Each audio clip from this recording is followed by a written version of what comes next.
আপনি লাইফে কতবার চেষ্টা করছেন ডাজন্ট ম্যাটার। আপনি কত কিছু নিয়ে চেষ্টা করছেন ডাজন্ট ম্যাটার। আপনি যতক্ষণ না পর্যন্ত লাইফে সাকসেস হচ্ছেন, যতক্ষণ পর্যন্ত আপনি লাইফে সফল না হতে পারবেন, আপনার কোনো কিছুর কোনো মূল্য নাই, কোনো ভ্যালু নাই, কারো কাছে নাই, পৃথিবীর কোনো মানুষের কাছে নাই।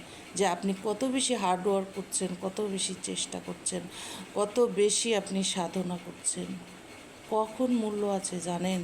যখন আপনি লাইফে সফল হতে পারবেন, একমাত্র তখনই তার মূল্য আছে। সবার কাছে, প্রত্যেকটা মানুষের কাছে, ওয়ার্ল্ডের কাছে। মানুষের কিন্তু কোনো ভ্যালু নেই। মানুষের ভিতরে যদি কোয়ালিটি থাকে, সেটারই ভ্যালু আছে।